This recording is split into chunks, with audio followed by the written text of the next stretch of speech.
बच्चों, आज हम एक नए पाठ के साथ प्रस्तुत हैं जिसका नाम है एवरेस्ट की चुनौती। जैसा कि आप जानते हैं, दुनिया की सबसे ऊंची पर्वत चोटी एवरेस्ट है। यह हिमालय की सबसे ऊंची चोटी है और दुनिया के सभी पर्वत शिखरों में सबसे ऊंची है।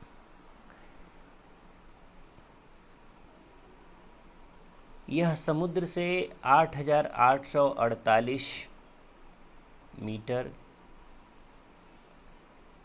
अर्थात लगभग 9 किलोमीटर ऊंची है।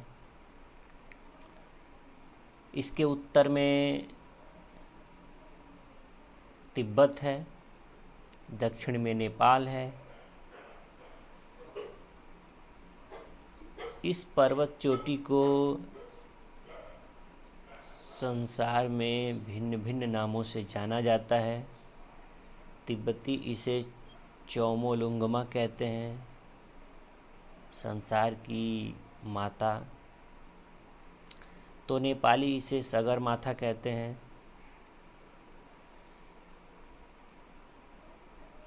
सन 1849 में एक सर्वेक्षण दल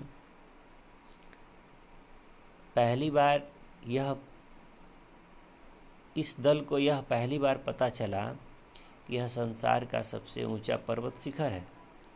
उस समय इसे शिखर 15 नाम दिया गया। बाद में इसे एवरेस्ट कहा जाने लगा। इसे यह नाम भारतीय सर्वे विभाग के प्रमुख सर जॉर्ज एवरेस्ट के सम्मान में दिया गया। सबसे पहले 1921 में ब्रिटिश पर्वतारोहियों के एक दल ने इस शिखर पर चढ़ने का प्रयास किया, परंतु दक्षिण तिब्बत में इन्हें अनेक कठिनाइयों का सामना करना पड़ा।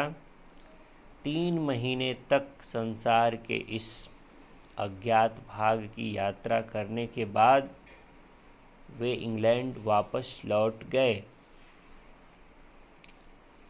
इसके दूसरे साल एवरेस्ट की चढ़ाई करने के लिए एक ब्रिटिश दल ने प्रयास किया, पर वह भी 8,321 मीटर की ऊंचाई तक पहुंच सका।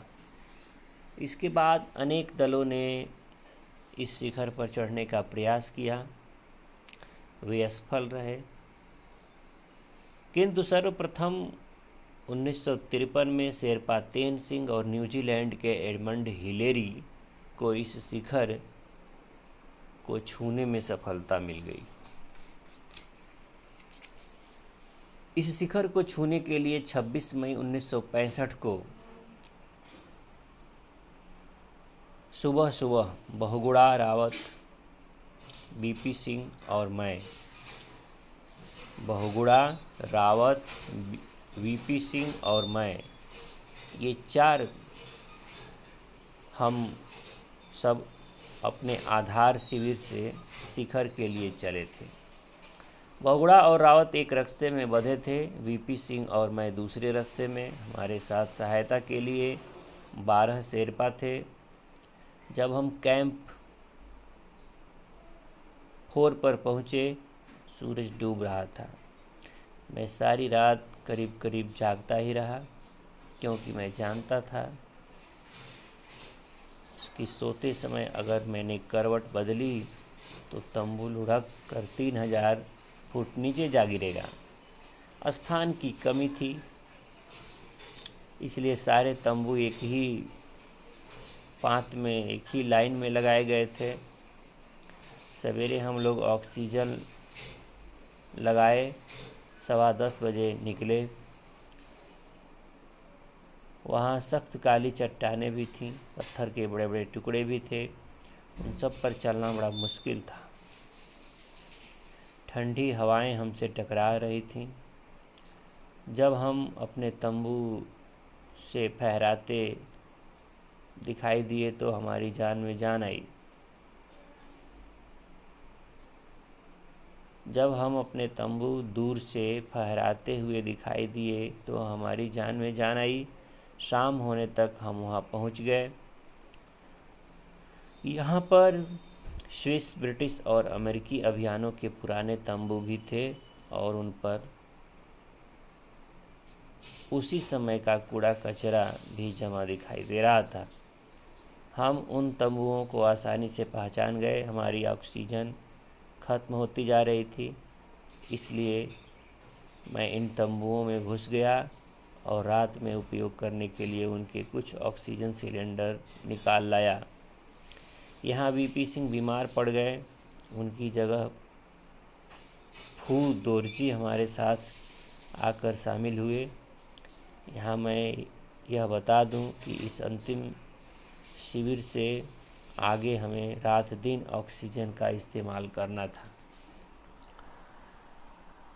पहाड़ों पे बिना ऑक्सीजन के नहीं चला जा सकता है, वहाँ ऑक्सीजन की कमी होती है। दूसरे दिन 7:30 बजे सुबह हम आखिरी शिविर के लिए चले। अब मेरे साथ मेरे रस्से में फूदोरजी बंधे हुए थे। हमारे पीछे रावत, बहुगुणा और 7 शेरपा थे। हम जैसे तैसे आगे बढ़ते जाते, हवाएं तेज होती जाती थी।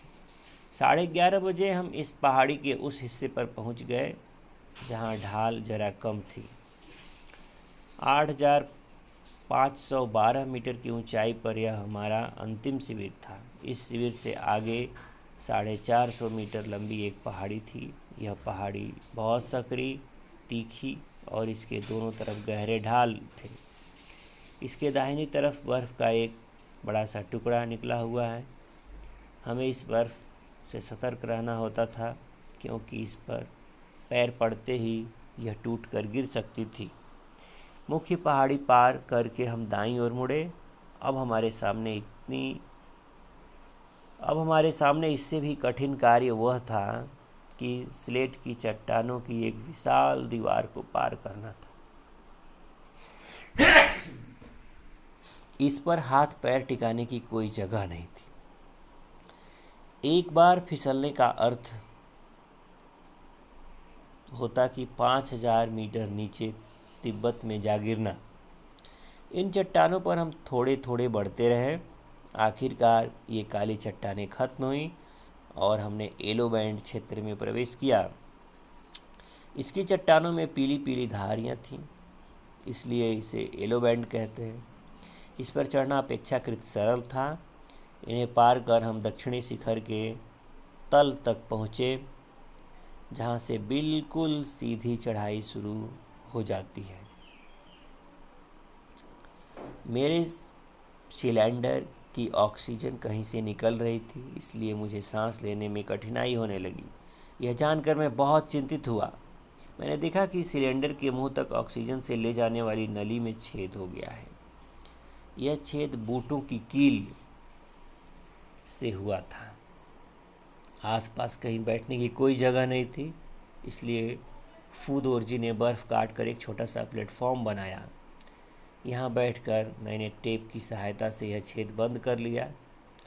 अब हम खुश होकर आगे बढ़ने ही वाले थे कि मुझे लगा कि कोई आदमी हमारी ओर हाथ हिलाता हुआ और हाँफता हुआ बहुत धीरे धीरे बढ़ रहा है। वह रावत था। उससे मालूम हुआ कि बहुगुणा बीमार हो जाने से रुक गया है। उसे अकेले ही आगे आना पड़ा है। रावत को हमने अपनी रस्सी के बीच में जगह दे दी और जो रस्सा केवल 2 व्यक्तियों के लिए था, उसी पर हम तीनों दक्षिण शिखर की ओर चढ़ने लगे।